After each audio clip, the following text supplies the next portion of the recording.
Thank you for joining us now. I am Frank Omalape. Following controversies trailing a claim of a missing 89.09 trillion naira allegedly siphoned from stamped duty charges, the presidency on Tuesday said such claims were false. It also said the entire banking sector deposit in Nigeria did not amount to half of 89 trillion naira. The statement was entitled "Stamp Duty Facts Nigerians Need to Have." In an interview with the BBC Hausa last Friday, the lawmaker representing the Kazaure, Roni, Gwiwa and Yankwashi constituency of Jigawa State at the lower chambers alleged that the Presidential Committee on the Reconciliation and Recovery of all stamp duties had accused some government agencies of sabotaging the committee's effort. According to Kazaure, who said he serves as the committee's secretary, he discovered that 89.09 trillion naira has so far been realized from deductions by banks, but these had not made it to the federal government's coffers. He alleged connivance by some critical operatives of the regime, including the Central Bank of Nigeria, the Office of the Secretary to the Government of the Federation, and the Protocol Department of the State House, preventing him from briefing the President on his findings. And now the Senate at a plenary on Tuesday passed the 2023 budget of the Nigerian Communications Commission following the presentation by the Committee on Communications. The lawmaker representing Yobe South, Ibrahim Bomai, who laid and presented the report, stated that the NCC 2023 budget of 559.08 billion naira was made up of total recurrent expenditure of 86.7 billion naira, capital expenditure of about 5.2 billion naira, and special project of 35 billion naira. The Executive Secretary of Nigeria Communications Commission, Umaru Dambata, had presented a budget of 559 billion naira for the fiscal year. He explained that the 2023 budget anticipated the deployment of 5G, which will offer greater network flexibility and translate into improved quality of service and quality of experience for consumers. And away from there now, the House of Representatives has called on the Nigerian National Petroleum Company Limited to ensure adequate supply of premium motor spirit, popularly called petrol, within 7 days. At the plenary on Tuesday, the House particularly asked NNPCL to end this artificial scarcity within the next 1 week in order to ease the suffering of Nigerians, while calling on the Nigerian midstream downstream Petroleum Regulatory Commission to seek collaboration of the Nigeria Police Force and the State Security Service to ensure that fuel are sold at the regulated price and in all retail outlets. The House further mandated its Committee on Petroleum Resources, Downstream and Legislative Compliance to ensure compliance with the resolution.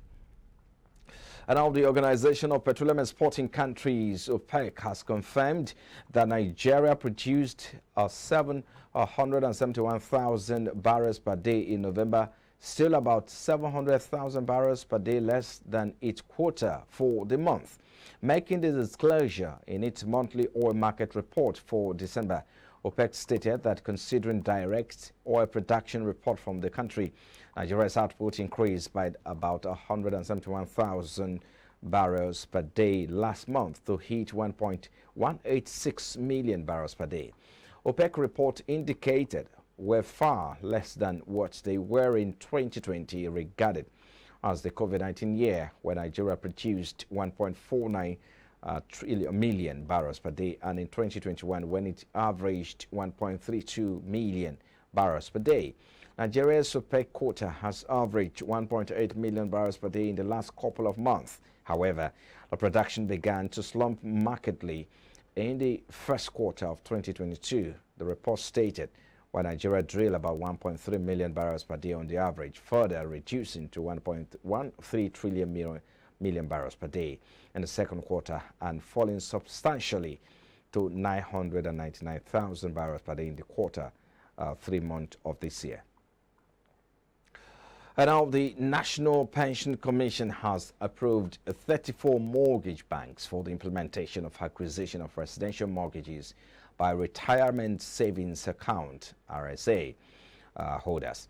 Of the 34 banks, 18 are from Lagos, 8 from Abuja, and 8 of them are from other states. Meanwhile, the Pension Funds Operators Association of Nigeria, PENOP, has highlighted how RSAs could leverage their pension fund for mortgage.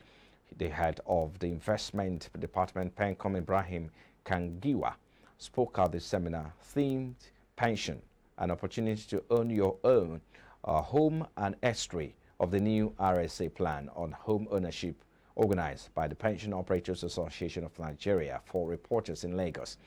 He stated that for contributors under the contributory pension scheme to be eligible for retirement savings accounts balance for the acquisition of residential mortgages, they must have contributed for 5 years.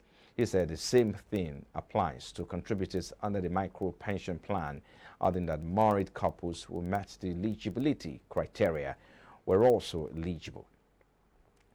Well, from there now, Anambra State Governor Professor Chukwuma Soludo has signed the 2023 appropriation budget of approximately 260 billion naira into law.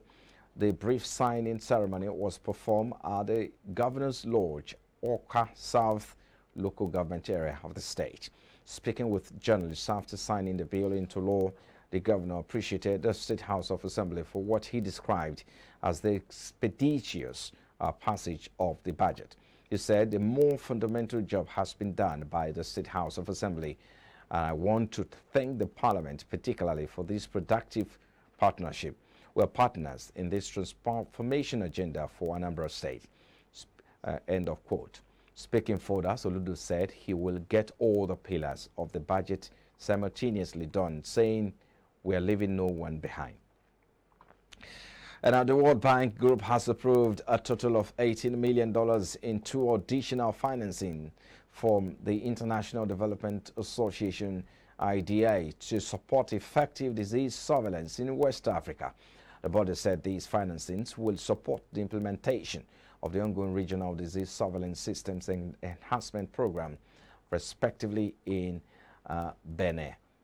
About $6 million, Senegal for $7 million, and by the West Africa's Health Organization, $5 million.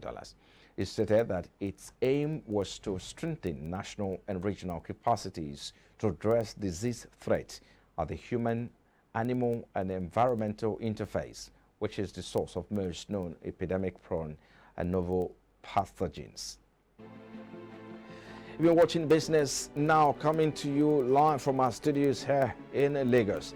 Still to come after this break, UK inflation falls from 41-year high in November. Well, we'll bring you details and more news update after this commercial. Please stay with us.